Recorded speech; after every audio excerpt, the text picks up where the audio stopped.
二人回到城内时，烟花夜市已经结束了。魏无羡捧着那件赤纱衣，叩响了阿月家的门。少女一身的白，面容也是苍白的，唯有一双眼睛哭得红肿，木然地看着自己手中的纱衣。这就是哥哥提过的生辰礼吗？他的手轻柔地拂过精致而华美的纱衣，大滴大滴的泪水顺着颊边淌下。很漂亮，他哽咽着，我很喜欢。他抬手去擦眼角的泪水，却无论如何也止不住泪珠落下来。他把纱衣抱在怀里，半是祈求半是希冀地看向他们二人，你们还能找到我哥哥的魂魄吗？魏无羡轻声道，你想做什么？阿月哭着说，我想请你们告诉他，如果有来生，不要再做这种事了，让他好好的活着，活着就好了。魏无羡沉默片刻，阿月的兄长死在鬼市里，却没有化为厉鬼，尸身在怨气的侵染下，并未腐烂，而是逐渐干瘪，便知他的魂魄早就不在人间，自然也是找不到的。半晌，他开口道，好。他从怀里掏出一个金簪子，犹豫片刻，又换成一个玉手镯，递到阿月手中。这件红色的襦裙还是搭玉手镯好看些，这个就算我二人给你的生辰礼了。阿月姑娘，你哥哥在天之灵也会希望你能好好活的。蓝忘机点点头，他不像魏无羡，身上没有玉器钗环，于是便拿出几块沉甸甸的银两，放在阿月的手中。他道，保重。行进至此，还有最后一项未解之谜，阿月的兄长究竟是从何处得知乾冷溪附近有一场集市的？二人沿路上行，走到阿月兄长帮过工的客栈，一层的店小二正抱着一大壶酒颤颤巍巍地往柜台走，蓝忘机伸手帮了他一把，小二擦擦额头上的汗，连声道谢。客官想要点什么？店小二放下酒，问道。魏无羡立刻道，就这酒吧，来2坛。店小二喜笑颜开，一边去拿酒，一边道，好嘞。魏无羡拉着蓝忘机在一边坐下来，道，先做生意，然后好办事。蓝忘机点点头。小二端酒过来，魏无羡一面给自己斟酒，一面漫不经心地问道，小二，你们这儿之前一直有个帮工的，怎么这次没见他？店小二愣了片刻，拍头道，他呀，您不知道吗？他失踪了，听说这2天找着了，人都干了。看来没问错人。魏无羡与蓝忘机交换一个眼神，魏无羡接着道，我听说他是跑去乾冷溪了。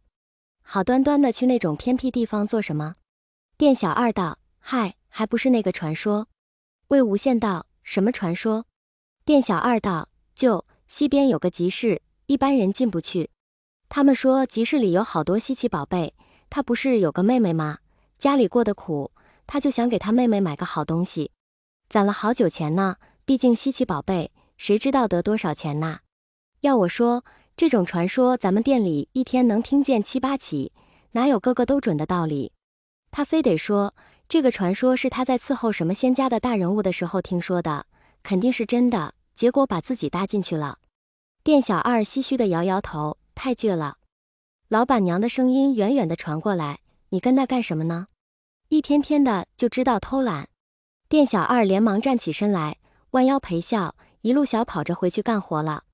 魏无羡却是已经明白了，百鬼夜市各路仙家都会多少有些耳闻，有的门生在酒席上把这种东西当新奇事物讲，却不想被旁人听了去。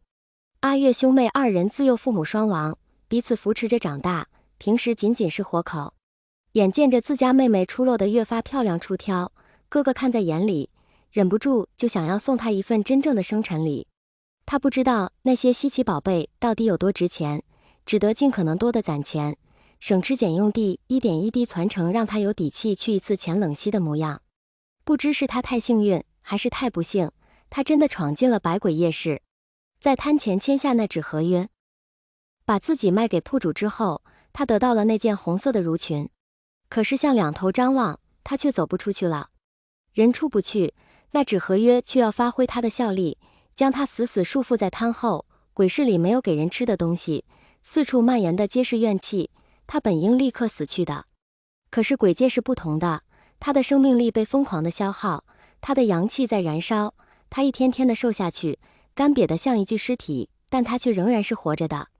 最终3月合约结束，他也早就不能行动了。他像垃圾一样被鬼市吐出去，凭着最后的执念落在了家门前。第二天太阳升起的时候，阿月推开了家门。他人生的最后3个月，以美好的梦想开始，因为莽撞而迅速下落，又遇到了毫无人性的奸诈商人误导他，引诱他，最终在茫然中亲手用1纸合约把自己送下了地狱。太倒霉了。魏无羡理清了事情经过，摇头叹息。蓝忘机沉默着，伸手斟了一杯酒。他端起酒杯，举过头顶，闭起眼睛，将酒洒在自己面前。魏无羡如法炮制，二人之间气氛有些凝重。魏无羡摇摇头，正要开口调节一下气氛，忽地听见一个熟悉的声音：“